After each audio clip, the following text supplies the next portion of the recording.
নমস্কার বন্ধুরা, গল্প হলো সত্যি ঘটনার দ্বিতীয় এপিসোডে আপনাদের সকলকে স্বাগত।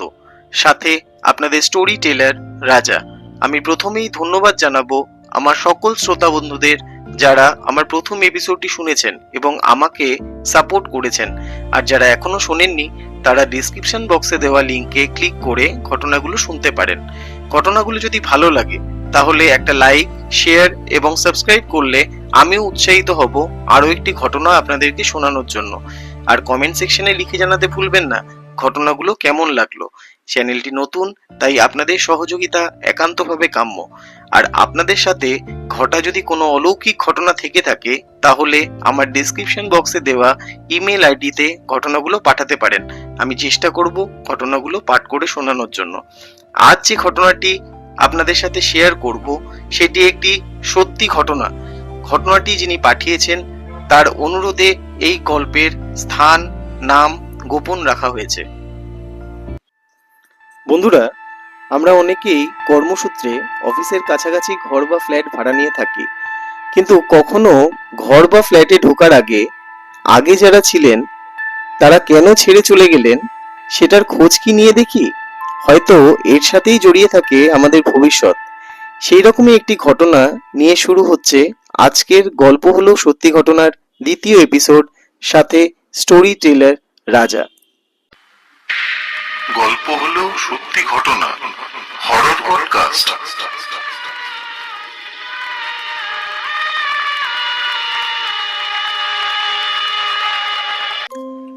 মফস্বলের মেয়ে তৃষা চাকরি সূত্রে কলকাতায় আসা। রাতে অফিস থেকে বাড়ি ফিরতে লেট হয়ে যায় বলে তৃষা ঠিক করলো অফিসের কাছে একটি ফ্ল্যাট ভাড়া নিয়ে থাকবে। তাতে অফিসে একটু বেশি সময় দিতে পারবে সে। তাই অফিসের একজন সহকর্মীর কাছ থেকে জানতে পারে সল্টলেকের একটি আধুনিক আবাসনের 13 তলাতে একটা ফ্ল্যাট ফাঁকা পড়ে আছে। ফ্ল্যাট মালিকের সাথে দেখা করে সে। ফ্ল্যাট মালিক বলে 13 ফ্লোরে 13B নাম্বার ফ্ল্যাটটি ফাঁকা এখনো পড়ে আছে। তাই বেশি দেরি না করে ফ্ল্যাট মালিকের সাথে কথা বলে ফ্ল্যাটটা ভাড়া নিয়ে নেয় সে। সদ্য একা থাকতে শুরু করে তৃষা। ফ্ল্যাটটা নতুন, ঝা চকচকে, ভাড়াও কম। এক কথায় ডিলটা ছিল স্বপ্নের মতো। কিন্তু দরোয়ান প্রথম দিনই কেমন যেন চুপচাপ বলেছিল, দিদি, রাতে কিছু শুনলে দরজা খুলবেন না, ভুল করেও খুলবেন না।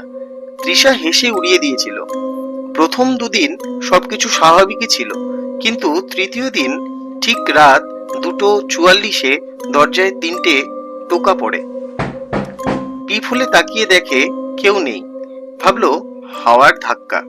পরের দিন আবার সেই একই রকম, একই আওয়াজ। এবার দরজার নিচ থেকে আসে একটি কাগজ।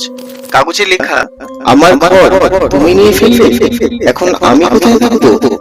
তৃষা ভয় পেয়ে যায়। ভয় পেয়ে সিকিউরিটিকে ডাকে। সিসিটিভি ফুটেজ চেক করে। ফুটেজে দেখা যায় দরজার সামনে কেউ নেই, কিন্তু এক ধোয়া অবয়ব দাঁড়িয়ে রয়েছে। তৃষা পুরো ঘটনাটা কেয়ারটেকারকে জানায়। কেয়ারটেকার তখন বলে যে এই ফ্ল্যাটে একসময় একটা মেয়ে থাকতো। হঠাৎ একদিন মৃত অবস্থায় পাওয়া যায় তাকে। পুলিশ তদন্ত করেও কিছু পায়নি। সবাই বলে ও ফিরে আসে তার ঘর খুঁজতে। তৃষা সাহসী, সে এসব বিশ্বাস করে না, কিন্তু ওই রাতে আসা শেষ বার্তা, আজ আমি ভিতরে থাকবো, তুমি কোথায়? এত কিছু ঘটে যাওয়ার পরেও তৃষাকে ডরানো যায়নি। তৃষা দরজা খুলে দেখে যে করিডোরে কেউ নেই। ঘরে ফিরে দেখে সব ঘরের আলো জ্বলছে, আর বিছানায় বসে আছে একটি মেয়ে, পেছন ফিরে, চুল মুখ দিয়ে ঢাকা। আলো আধারি ঘরে একটুর জন্য মেয়েটিকে দেখে তৃষা আঁতকে ওঠে। ধীরে ধীরে মাথা ঘোরায় মেয়েটি। মুখটা তৃষারই মতো, কিন্তু চোখ নেই, শুধুই শূন্যতা। মেয়েটি বলল, তুই দরজা খুললি? মানে এখন তুই বাইরে? তৃষা চিৎকারে কেউ আসেনি, কেউ শোনেও নি। দিন যায়, ফ্ল্যাট আবার ভাড়া দেওয়া হয়, কারণ P13 এখনো বেস্ট ডিল।